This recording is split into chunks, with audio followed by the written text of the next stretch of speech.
Hi, everyone. It's Emil. It's Emil Guillermo. Emil, I'm up to you. How are you? Here we are in the Gong Closet, just me and you for Emil Amok's Takeout. Emil Amok's Takeout is the podcast that I do, and you can go wherever you podcast and you can listen to an interview show that I do. Infrequent, because I love doing this live. I just send it out there live, and wherever you're listening to this, you found us at Emil, at emilguillermo.media on Facebook, or on Emil Guillermo on Facebook, or on Emil Amok, EMILAMOK on Twitter, at Emil Amok. You're just saying, what is this guy? He's always showing up. He changes his reading glasses, and he's got the Harry Potter ones on today. But really, I do this because what else does a former broadcaster, talk show host do but talk about the columns he writes right here for you on Twitter? But of course, you can read me at ALDEF, the Asian American Legal Defense and Education Fund, aldef.org/blog. Read my latest on Larry Itliong and Colin Powell. Itliong had principles. Powell had medals. What?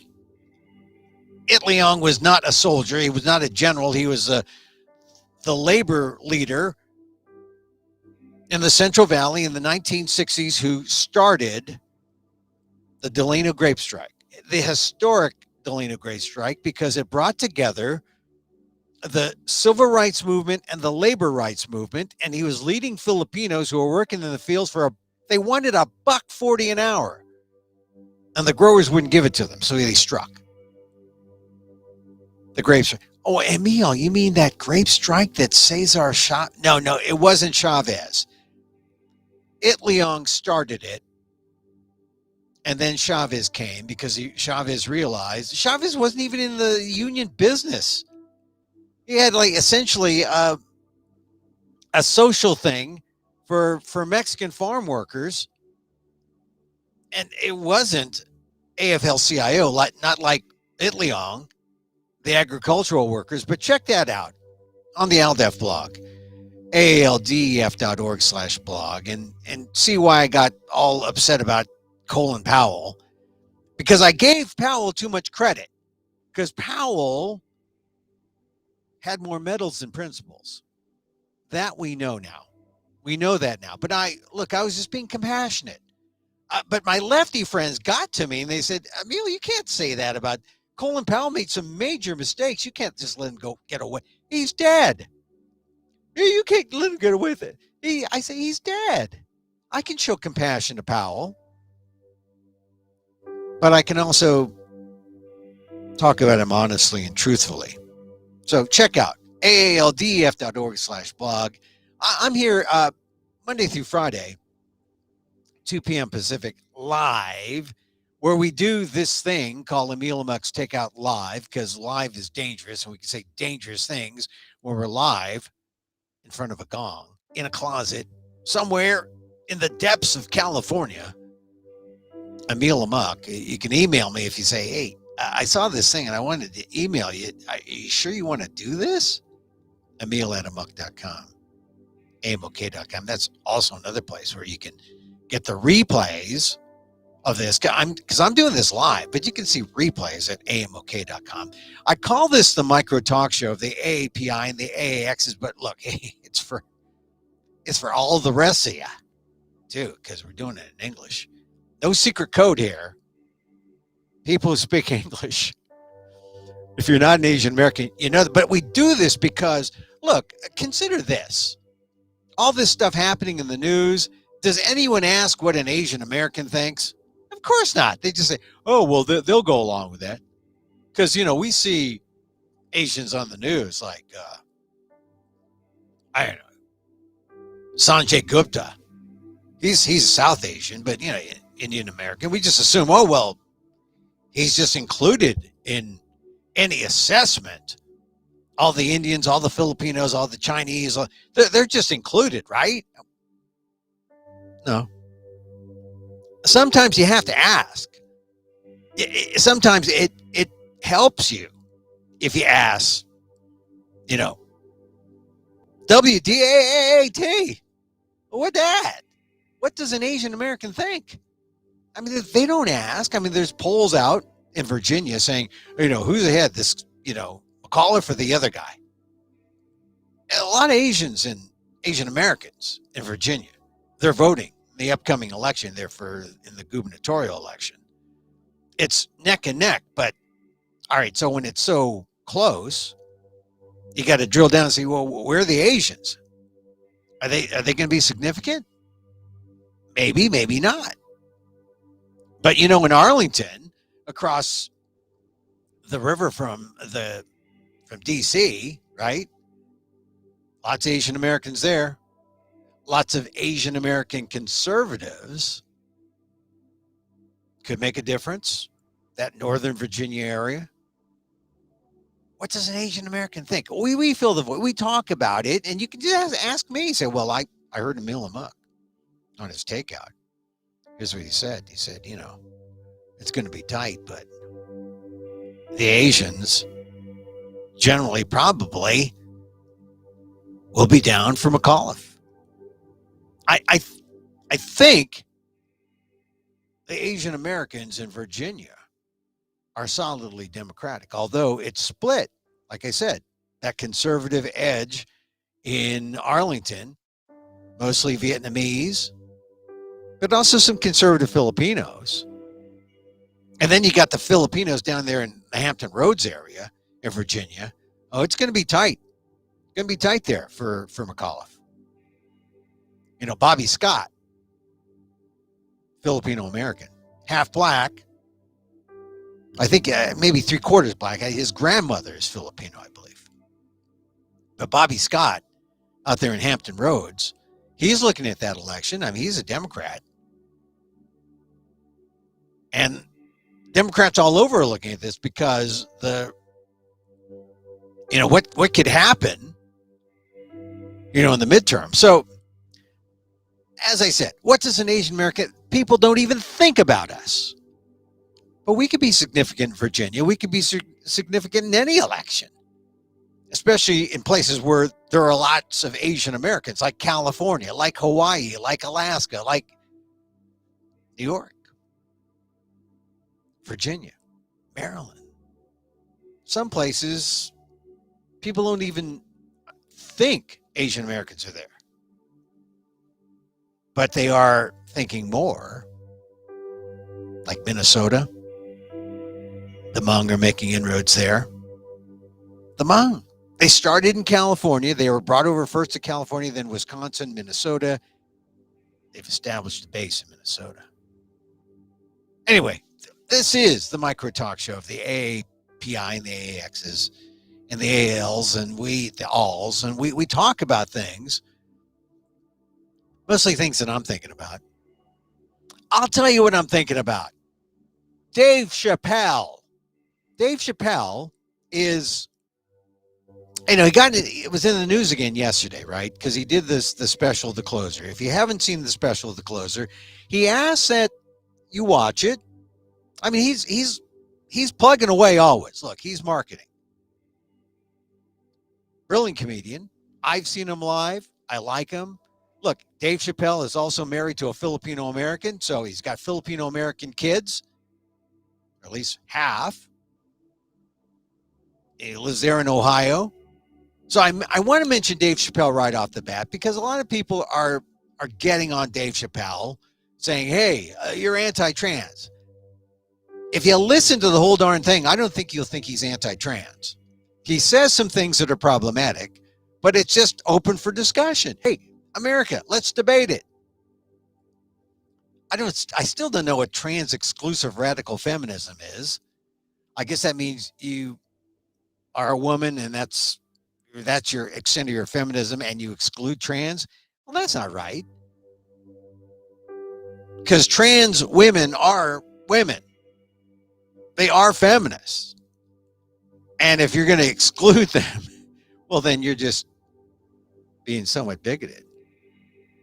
But I think that's part of the debate. That's part of the debate here now. And like I said, if you listen to the whole thing that Chappelle did on Netflix, you'll see that it's not so black and white in terms of, oh, he's anti-trans. Tells a very sympathetic story about a trans fan. He gives a break to a trans comedian. Wasn't very funny, but it's a touching bit in the end that shows that Chappelle is not some transphobic guy that people think. He might be a guy who has some opinions that need airing out, and maybe in an open discussion, yeah, there might be something that might persuade him or change him. For example, he says, look, he'll talk to trans activists anywhere. He said, though, here are the conditions. It's got to be a place where he, and I don't think that's such a unreasonable thing. A place that he designates, a place that he wants to go to. He's a public figure. And he's got to be concerned about that. But I think the biggest thing that he said that I think is true is if you're going to criticize Dave Chappelle, you got to see the entire bit of the closer. And then you should understand that the chasm isn't as far as you think between Chappelle and trans activists. Although I think Chappelle needs to understand that anything negative about trans people tends to generally make things a little more difficult because people who are anti-trans get empowered by the thought that, oh, here's Chappelle, he's anti-trans. He's not anti-trans. I don't think. Not if you listen to the whole thing.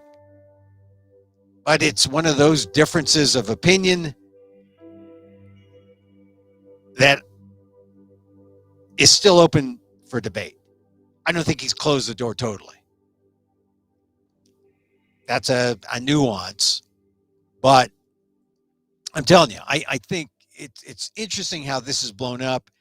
This is at the time that Chappelle is starting his tour. And this is one of the reasons I bring it up, because I got this message saying of Chappelle tickets on sale. Chappelle tickets on sale. I thought, okay, great. People are like coming out of the woodwork. And then Chappelle had COVID. And so, I mean, he's younger than me. He's ready to take on the world. Okay, so I checked out the Chevelle tickets. He's appearing in San Francisco sometime in November, first week in November. Here's what they wanted for tickets.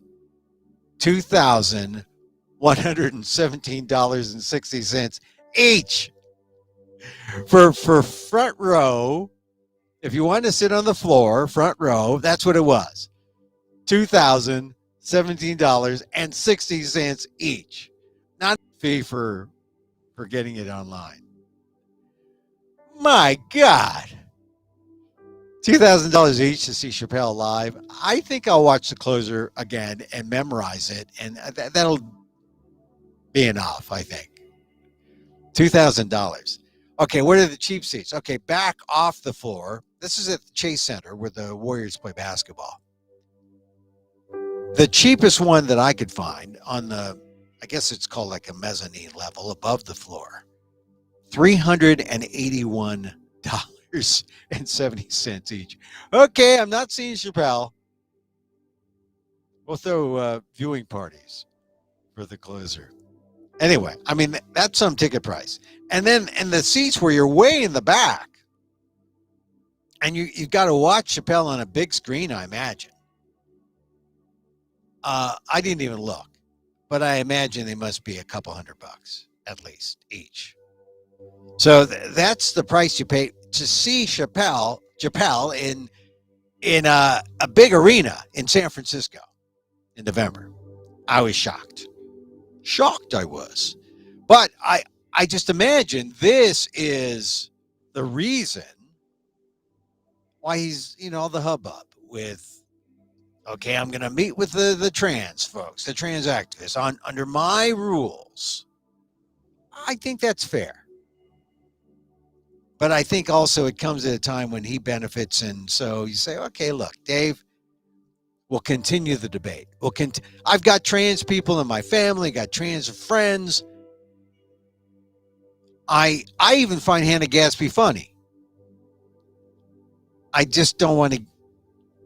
I think Dave is open to discussion. He's married to a Filipino. It's got to be open.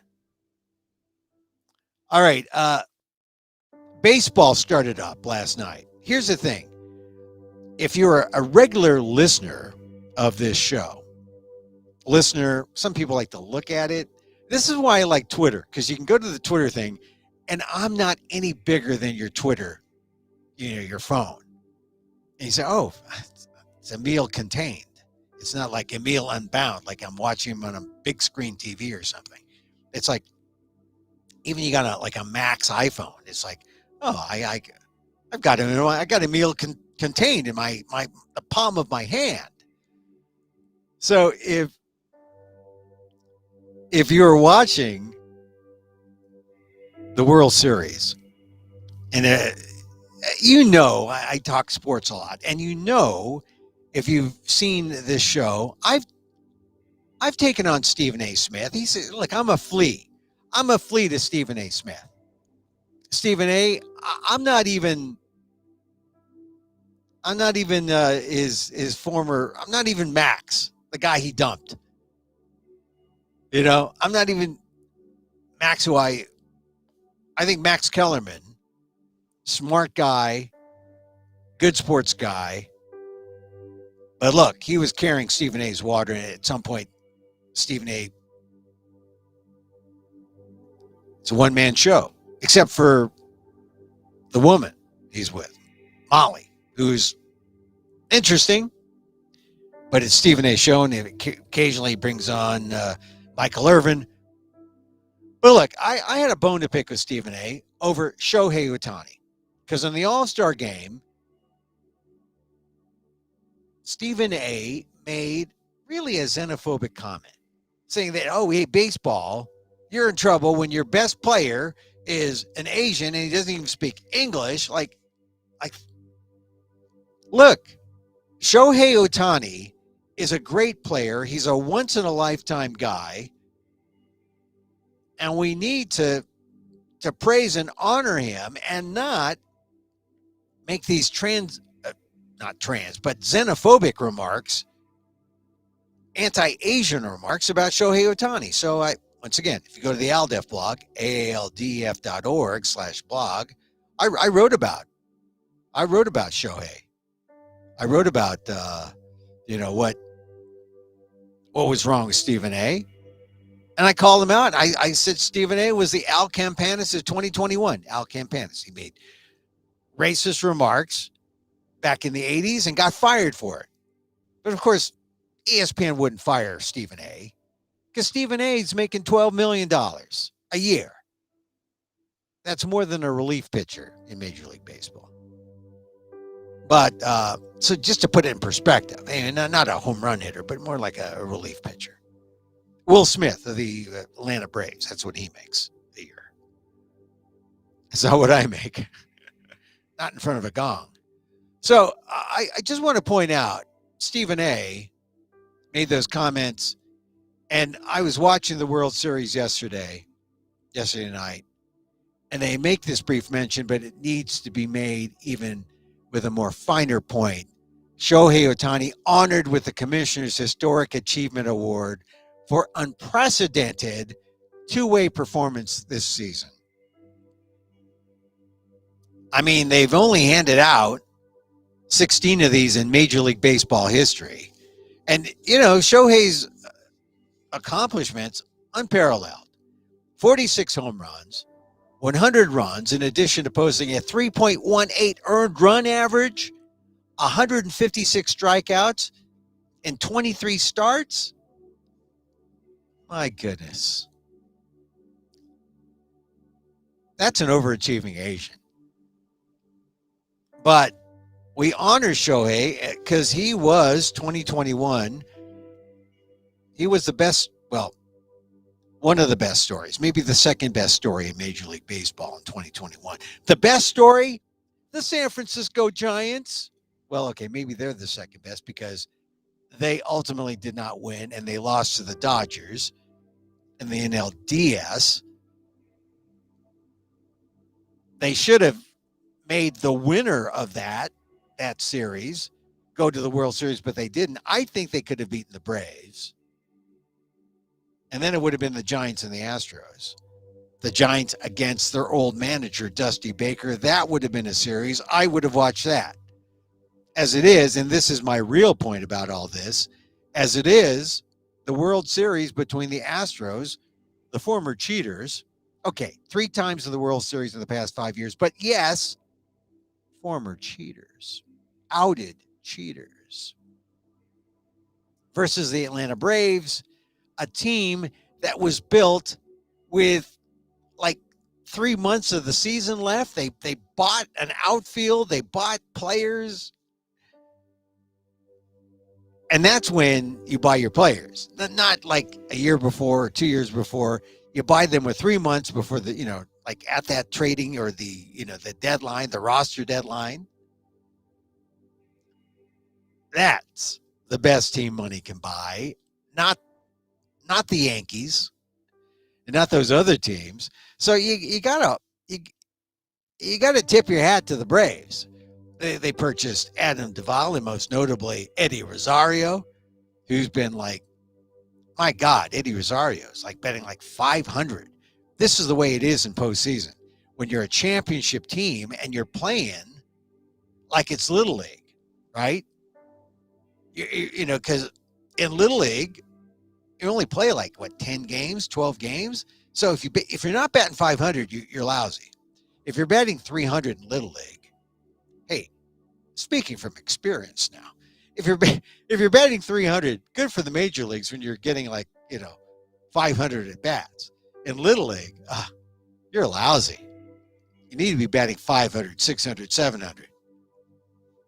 Anyway, that's the postseason. That's Eddie Rosario, and that's why that's why the Braves are beating up on the Astros. But I don't even like the Braves. That chop thing. As a black indigenous person of color, a BIPOC, I am offended by the chop. So I just think of my dentist friends. I think, oh, chops. Oh, they're talking about teeth. The choppers. I just wish they'd drop the chop. And then here's the thing, because I was rooting for the Giants and the Giants aren't in there, I sort of am half watching the World Series. And this speaks to the criticism of baseball that Stephen A. had. It's not that Shohei Ohtani is the Asian who is the best player in all of baseball. It's the fact that why is it here is the Fall Classic, the World Series, and it can't even hold my attention for like the whole time. I mean, tonight's a Warrior games. I'm going to watch the Warriors play and beat the Oklahoma Thunder. Or maybe if you're another basketball fan, because there's so many sports going on, was that a better lure of your time? I mean, for me, I have to admit, I checked out, watched the Warrior game, saw Stephen Curry do well, beat up the Thunder, checked back to the game, saw that the Astros were being beaten by the Braves, checked out again. I think I was watching the news even. Anyway, that's baseball's problem. It's sort of the national pastime for some old geezers, but it's kind of slow. And if your team isn't playing, it's not as interesting. Although I'll have to say, here's how you say, oh, there's not enough action in baseball. There's action in baseball. Every time they pick up that damn ball and fire it in, that's action. Just got to look at it as a chess match. And they're doing it every pitch. Oh, that was a four-seamer. That was a curveball. That was a changeup. Every pitch, action. Does he hit it? Does he not hit it? Here's a ball coming at you at 95 miles an hour, and you're holding a toothpick. The batter's holding a toothpick trying to hit that. It's an incredibly hard game. I still love it. I think, more than basketball and more than football. I played all the sports. As you can tell, I probably wasn't. I was a good football player. And it doesn't matter when you played football. Pop Warner, high school, a little bit of college. It's that you're in the huddle, and when it's raining, like the 49ers, when they played that the other night in the rain, oh, man, every single game you play in the rain, you remember, because you remember the smell, you remember the feeling, you remember, like, if you were winning and you had to, try to, like, play on defense and stop the other team, or if you're behind and you had to, like, somehow get through the slop and score a touchdown. Oh, my God. Those memories don't go away. Football. I love football, but baseball. Oh, standing in, looking at the ball come in, trying to imagine if it's, you're swinging over your head. If you're gauging it wrong, you're swinging too early. Sports. I love sports. I know some of you saying, I'll talk about the real stuff now. Okay, get the sports. No, well, yeah, I will. But it's just the World Series started last night. I'll probably watch it again tonight. But it's just that it's a shame where I'm watching it and I'm thinking, God, it just doesn't hold my attention. So I'm flipping around. But it was worth it to catch the commissioner honoring the Historic Achievement Award given to Shohei Ohtani. Man, what a guy. I love Shohei Ohtani. If you're not an Ohtani fan, catch my column on the ALDEF blog, aaldef.org/blog. I write about Shohei, and I dump on Stephen A. Smith for dumping on Ohtani. I stand by that. Stephen A. has never apologized. He should. But, he's making $12 million, and that's the way of the world, right? Money talks. Speaking of which, on the political side, the Democrats are trying to get the infrastructure plan through, and they say, well, what's in it? Now, no one knows what's in it because you got this stupid Kristen Sinema from Arizona. You read about her, and my God, how could this person be a senator when she's just, I don't know what she stands for. She's not communicating what she stands for. She's getting in the way because she knows by getting in the way, it builds her fame, if not her power. And you read a little bit about her background. Go to Politico, great article on Kristen Sinema, how she was one time a fairly traditional progressive, and now she's just all out for herself. It's really disgusting. Sinema's discussing Joe Manchin. Oh my God, Joe Manchin. He's got, between him and his wife, they've got this little fiefdom there going. A lobby. His wife's a lobbyist. Manchin is beholden to the coal and energy interests in West Virginia. I know if you're a Filipino, the Filipinos are the number one group in West Virginia as far as Asian Americans go. I hope you're giving them a piece of your mind if you're a Filipino in West Virginia. Tell them that, get on with it, buddy. America needs help. And I know Manchin and Sinema are just thinking about themselves. That is not the way a democracy should be run. But unfortunately, that's where we are in politics. And that's why I'm not in politics, because self-interest is the rule. And the further away you are from it, you can see it. But when you're close in, they're acting like they're principled. But it's self-interest, right? It's the same thing what I was saying about Powell. Powell was not acting in the public interest, not when he said in 2003 that, oh, well, Saddam has weapons of mass destruction. We should go ahead off and like blow up Iraq. They were not acting in the public interest, not acting for the good of democracy or humanity. When you see all these politicians, essentially, it's all about self-interest. And I would rather not drag you down into my little funnel of self-interest. I think too much of democracy. That's why I'm not a politician. I'd rather be in my little section of the media, emphasis, little section, where I get to talk about things, influence the public as much as I can. But I don't have to carry water for anyone, nor carry the weight of knowing I made a decision about Iraq. Carry that to my grave. That is the fate of Colin Powell. That is the fate of the self-serving politician.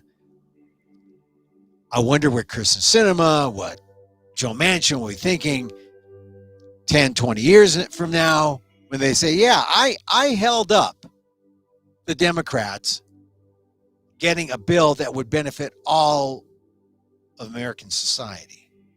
Because got to fix the infrastructure, I held it up for my self-interest with the energy companies, and for that's what Manchin would say, what Kirsten Sinema would say. Oh, there was someone put out on Twitter a shot of Sinema on the Senate floor, just checking herself out on her iPhone, the mirror, because she wanted to look good for C-SPAN. My goodness, this is the thing. Show business, or the old Jay Leno, it's attributed to Jay Leno. I've used it myself. Others have. The idea that politics is show business for ugly people.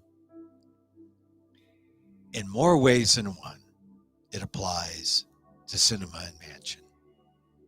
More ways than one. But here's the thing. The Democrats are onto something now.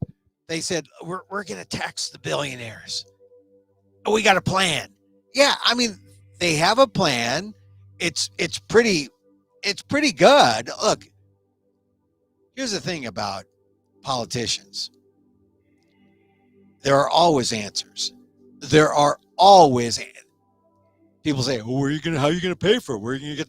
They have the money, and so here they've come up with this plan. They didn't want to do it. That's the problem. But now they're saying, all right, well, we're going to tax the billionaires. You know, for people with assets of people who make $100 million a year and have assets of $1 billion. There's only 800 people. Now that is a minority. That is a smaller minority than Filipinos who stand in front of a gong closet talking stuff on the internet. Actually, that's a larger minority, because I think I'm the only one who talks in front of a gong closet on the internet. But still, 800 people. You think that might be enough to get people to say, okay, yeah, let's tax these people. It took the Democrats some guts, though, and some time before they got to this place. Because frankly, yeah, tax the billionaires. Tax those people. It's not just the 1%. It's the ultra 1%. There's money there. And you know what? With the capital gains tax, you're just getting the money earlier than later. Because capital gains is at 23.8%, and no one's going to be paying more than that, really, according to the reports. It's just a way to juggle things around and get the money out there so that people can say, yeah, we're paying for this. I mean, there are other ways to pay for this. Like if you read the Pandora Papers, you know, hey, there are all these tax havens for the rich that we can shut down and start taxing people, and we can more than make up for child tax credit, free college tuition, community college. We could do all that.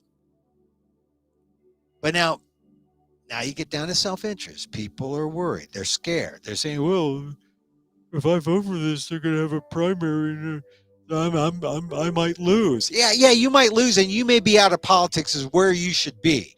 If you can't stand up for the people, you should be out of politics. Well, I got to worry about my job. No, you should not be worrying about your job. You should be worrying about the people you represent. But I gotta, I want to stay here forever like Nancy Pelosi. No, Nancy Pelosi's there because the people who voted her in like her constituents. I was a former constituent. I actually like Nancy Pelosi. I have pictures of Nancy Pelosi at a Giants game, actually a Giants victory party. I mean, they're not salacious or anything. I like Nancy Pelosi. Sorry. But I didn't like what she did to the Filipino vets. She wasn't good to the Filipinos. She balked and balked and balked. Finally, 2008, 2009, Obama gets in. Boom. That's politics. But I'm just saying, thank goodness now the Democrats have embraced this idea. Well, we're not going to tax regular people. We're just going to tax the billionaires. Good idea. Great idea. In fact, I think America should be more for people who just want to be. They don't want to strive to be superior. There's going to be people who'll do that. But what about ordinary people? America should be for people who just want to live in the best democracy on earth. They want to live their life. It used to be called the middle class. And now it's no longer the middle, right? Because it can't be the middle class where the middle class is now defined by, you're making $200,000 a year. That's middle class. That shouldn't be middle class. That shouldn't be middle class. Now they divide the middle class between upper and lower. And the Democrats have to stick to this idea, taxing the billionaires, making America great again for normal people, making it okay to be okay, to not strive to be an ultra-capitalist. How about just striving to be a good person? That's what they need.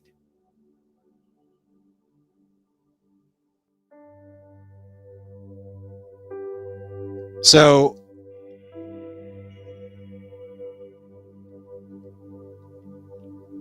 I want to talk about a couple more things.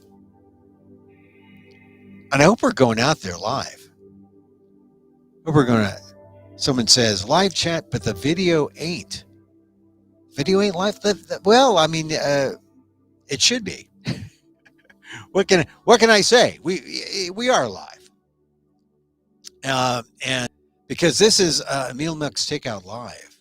I talked about Chappelle Tickets. I talked about Shoehei. I talked about F the billionaires. I'll get to Tucker Carlson in a second. And then we talk about Larry Itliong once again. This is Filipino American History Month. Larry Itliong had his day on Monday. On Sunday, Filipinos from all over the state went to Poplar, which is a godforsaken place. It's in the Central Valley. It's not necessarily godforsaken, but it's a long way from anywhere. And they named a community center because there are people there who are still, they're Mexican Americans, they're Filipino Americans, they still work in the fields. They're normal people, working with their hands, working in the very industry that the UFW, farm workers, Larry Itliong, Cesar Chavez developed. Now, once again, it's Larry Itliong Day on Monday because it was his birthday. And because he was the one who really started that strike, and he's been under recognized. But just this month, the California Hall of Fame said, "Hey, Larry Itliong, we're going to name you as a member." That happened on the 13th. And so Larry gets his birthday. It gets celebrated. That's been a law for a couple years since Rob Bonta, who was then assemblyman, he's now attorney general. He introduced the bill. But there was a thing that happened on Sunday. Dolores Huerta was up there talking. She was making, I hope it was a joke. She said something to the effect that, "Oh, Larry Itliong, I organized Larry Itliong." I don't think that's true. And you heard Dan Gonzalez yesterday talk about, I wanted to mention it again today in show 167. Go back and review 166 and see what Dan Gonzalez says. Because Larry Itliong was part of the Agricultural Workers Organizing Committee. He was the one who got that strike going. I think Dolores Huerta was just, I don't know what she was doing. Trying to insert herself into history. She's been feted for the things that she did. She's a survivor now. She was in the leadership of the UFW when Itliong left. And I know that everyone I talk to about, on the Mexican American side and also on the Philippine American side, when you just talk about the main issue of who started this, Cesar Chavez or Larry Itliong, Dolores Huerta's name doesn't come up at all. And that's not because of misogyny or sexism or anything. I'm just saying it doesn't. She's an important part of the UFW ultimately later, post 65, but not at the beginning. It was Larry. And then Larry convinced Cesar Chavez, and that's how the UFW started. Anyway, I just wanted to set the record straight because some people who may have gone to Poplar were wondering, what did Larry Itliong do?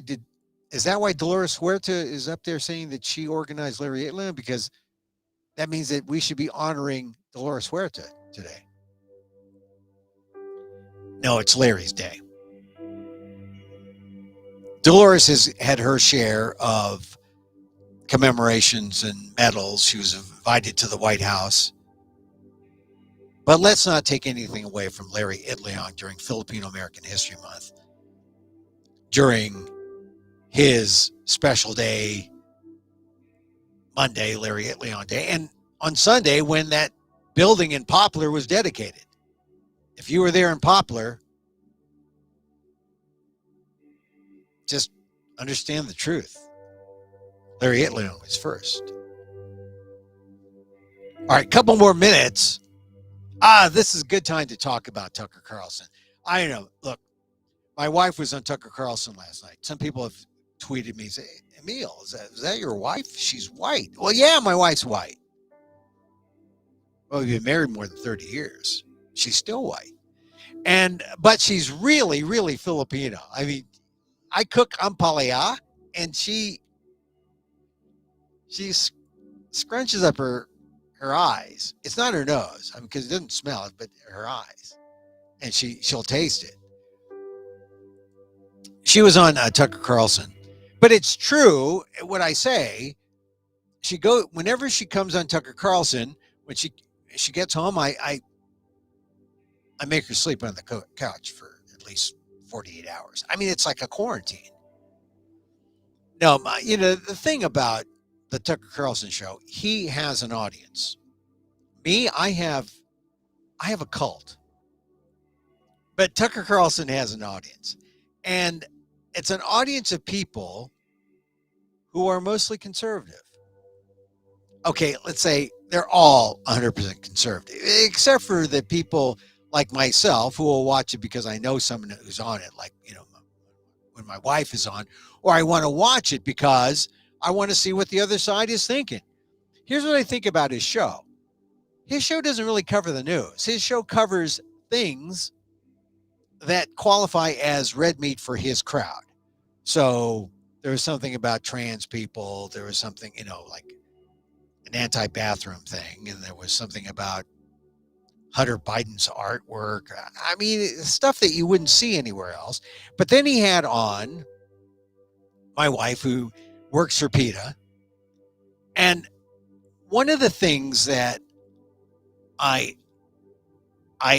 like about what's going on here is that some news is siloed, right? There's conservative news, there's liberal news, there's far left news.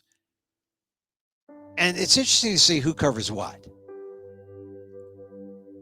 The conservatives love animal rights. And I think it's kind of interesting that they do, because the liberals do, everyone else does. And I was thinking to myself, is animal rights the one bit of common ground we have left in America? In a world where it's donkey versus elephant, and the chasm is so wide between donkey and elephant that the thing that brings them together is animal rights. See, that's the thing. The conservative media the last couple of days, I don't know if you've been following it, but they have just gone ape over the idea that the National Institutes of Health, especially the division under Anthony Fauci, has been doing these animal tests in, of all places, Tunisia, funding tests involving dogs and fleas, sand fleas. And they do these weird things to the dogs and let them get bitten by the sand fleas. And for what, $375,000, this is funded, and it's useless junk science, baloney science, and it should be stopped. Now, the conservatives want to go a little further. They want to get at Anthony Fauci. But I think we're all looking at it the same way. We shouldn't be wasteful with our money on useless animal experiments that are cruel to animals. We're all animal lovers. Donkey and elephant. And I just find it interesting. I mean, my wife is on the PETA podcast. I interviewed her. And she told me about an FDA initiative, a bill that brings together Cory Booker from New Jersey and Rand Paul from Kentucky, polar opposites, introducing a bill working together. Animal rights is the area of bipartisanship that we may be, it may be it right now. I mean, if the mansion cinema thing, blows up the Biden plan, if people can't get together on a variety of issues, but they can get together on animal rights, that's something. Now, I'm just pointing it out because I'm seeing it firsthand. And I'm seeing legislation, that FDA package, Booker and Rand Paul. I think that may be the way in, talking about each other as animals, that will light up the compassion and bring us together and bridge that divide that exists in this country. It's positive in a way, because we see that there is feeling, there is compassion, there's a way out of this situation we have, where it seems that it's no longer gridlock, because gridlock presupposes that people are together. Gridlock presupposes that there's a kind of closeness to each other. Oh, we can't move, we're so tight. No, we're more like far apart, to the degree that we are moving in almost parallel universes, right? Left, right, Republican. It really is kind of sad. Parallel Americas. It makes gridlock look good, because at least we were close. And the way out, the way to bring us back together, to bridge this, is not to be intolerant about Chappelle says this, cancel culture. Forget that. We can bridge the gap by showing a little compassion. First to ourselves, and then to each other.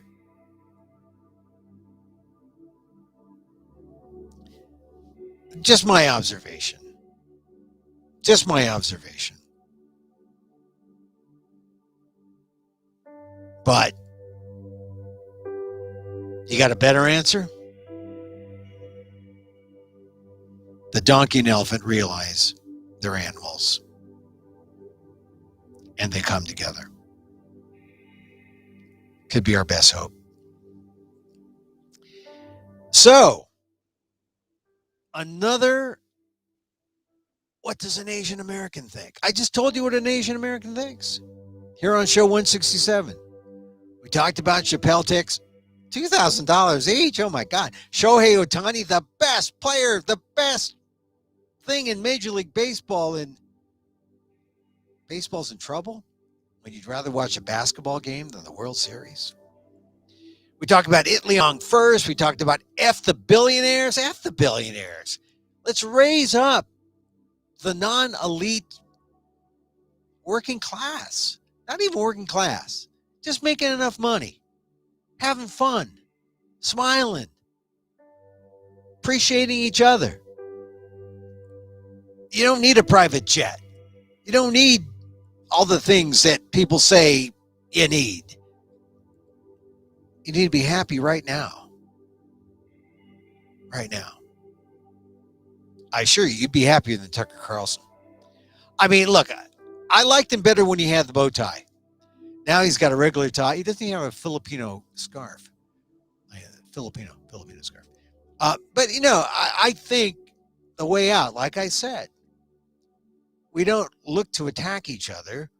We look to come together as fellow animals. That's the way out. Hey, everyone, thank you for being here. Like I say, be here, bang the gong now. Facebook at emilguillermo.media. Check me out at AMOK167.com. You can Twitter. You can always watch the show on Twitter at Emil AMOK. I show replays up there. This is show 167, incidentally. And replays also at AMOK.com. Read my column. Yeah, my column. I write this column on ALDEF, the Asian American Legal Defense and Education Fund. We're here not every day, Monday through Friday, 2 p.m. The Education Fund. We're here not every day, Monday through Friday, 2 p.m. Pacific Live. That's when I come on and do this show, because it's live and it's dangerous. Email me if you wish at Emil AMOK, EMIL at AMOK.com. We do the micro talk show, the AAPI and the AAX. And the ALLs, that's you, all the rest of you. All the rest of y'alls. Hey, thank you, really, thank you for being here. And if you've made it this far, toward the end, this is where give yourself a self-hug. You're good, you're worthy, you belong. Don't let that shame, don't let that self-doubt get to you. Come on. Stand tall. Sit tall. Thanks again for being here. So just remember this when you're faced with those moments. Just as I wish for me, I wish for you. May you be safe. May you be healthy. May you be happy. And may you live with ease. Bill Guillermo here. Back next time. Till then, mahal kita.